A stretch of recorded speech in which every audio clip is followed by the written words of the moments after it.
అందరికీ నమస్కారం. ఆయుర్వేద రహస్యాలకి స్వాగతం. ఈరోజు మనం దత్త జయంతి పూజ ఎలా చేసుకోవాలో చూద్దామండి. మామూలుగా అయితే ఈ పూజకి పెద్దగా పూజ సామాగ్రి ఏం అవసరం ఉండదు. నిత్య పూజలో మనం వాడే పూజ సామాగ్రి వాడి ప్రశాంతంగా పూజ చేసుకోవచ్చు. ముందుగా దత్త జయంతి రోజు తలంటు స్నానం చేసుకొని ఇంటి ముందు మంచి ముగ్గులు పెట్టుకొని ఉండాలి. ఆ తర్వాత పూజాపీఠం ఏర్పాటు చేసుకోవచ్చు. లేదంటే మనం నిత్య పూజ చేసే దగ్గర ఒకవేళ స్వామివారి పటం ఉంటే అలాగే అక్కడైనా పూజ చేసుకోవచ్చు.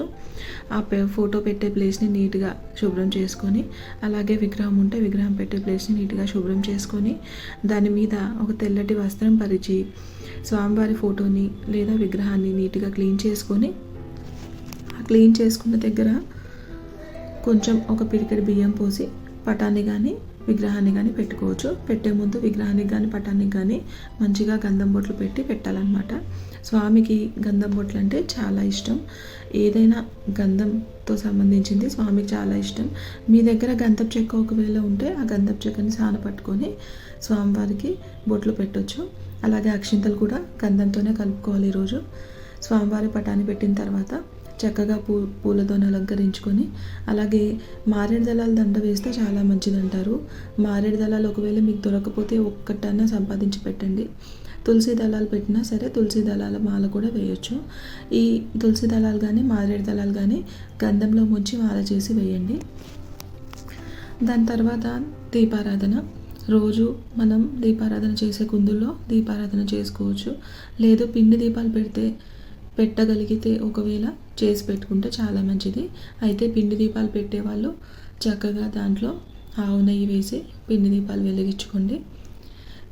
తర్వాత దీపాలు వెలిగించిన దగ్గర ఒక్కొక్క పువ్వు, కొంచెం గంధం అక్షింతలు సమర్పించేసుకొని మీరు పూజ మొదలు పెట్టుకోవచ్చు. పువ్వులు ఉన్న వాళ్ళైతే పువ్వులు ఇంట్లో ఉన్నాయి అవైలబుల్ అనుకున్న వాళ్ళైతే ఒక్కొక్క నామానికి ఒక్కొక్క పువ్వుని స్వామికి సమర్పిస్తూ దత్తాత్రేయ అష్టోత్తరం చదువుకోవాలి. ఒకవేళ అష్టోత్తరం చదవడానికి మా దగ్గర బుక్ అవైలబుల్ లేదు అని అనుకుంటే ఓం శ్రీ దత్తాత్రేయ నమః అనుకుంటూ 108 సార్లు చదువుకొని స్వామివారికి ఆ పుష్పాలను సమర్పిస్తే సరిపోతుంది. లేదా అక్షింతలు సమర్పిస్తే సరిపోతుంది. తర్వాత నైవేద్యాల విషయానికి వస్తే స్వామికి పాలతో చేసిన నైవేద్యం ఏదైనా నివేదించవచ్చు. ఒకవేళ మా దగ్గర పాలతో చేసే టైం లేదండి, నైవేద్యాలు చేసే టైం లేదు అని అనుకున్న వాళ్ళు ఒక చిన్న గ్లాస్ నిండా పాలలో కొంచెం బెల్లం ముక్కేసి స్వామివారికి నివేదించవచ్చు. స్వామివారికి అట్టిపండ్లు నివేదిస్తే చాలా మంచిది. అలాగే చిన్న బెల్లం ముక్కైనా సమర్పించుకోవచ్చు. ఒకవేళ ఇవన్నీ కూడా చేయలేని వాళ్ళు చిన్న బెల్లం ముక్కైనా సమర్పించుకోవచ్చు. ఏ నివేదన పెట్టినా స్వామివారు ఆనందంగా స్వీకరిస్తారు. మనస్ఫూర్తిగా పూజ చేసుకుంటే మన మనసులోని కోరికలు తీరుస్తారు. అయితే దత్త జయంతి రోజు ఇలా పూజ చేసుకొని పచ్చకర్పూరంతో హారతి ఇవ్వాలి.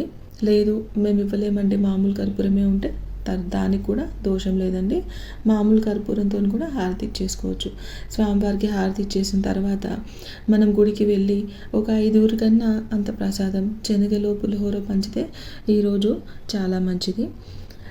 ఒకవేళ పెళ్ళి కాని వాళ్ళు, సంతానం కోరుకునే వాళ్ళు, జాబ్ కోరుకునే వాళ్ళు, లేదా ఏదైనా కాలేజ్లో మాకు సీట్ రావాలని కోరుకునే వాళ్ళు, అప్పులుండి మాకు తీరట్లేదండి అని చాలా బాధపడుతున్న వాళ్ళు, చాలా కాలంగా మమ్మల్ని ఈ జబ్బు బాధిస్తుంది పీడిస్తుంది అనుకునే వాళ్ళు, తీరని కోరికలు ఇలాంటివి ఏవి ఉన్నా కూడా మనకి ఎలాంటి గ్రహ దోషాల వల్ల ఆ పనులు ఆగిపోతున్నట్టు అయినా కూడా స్వామివారిని పూజించుకుంటే మనకు అవన్నీ తీరిపోతాయండి.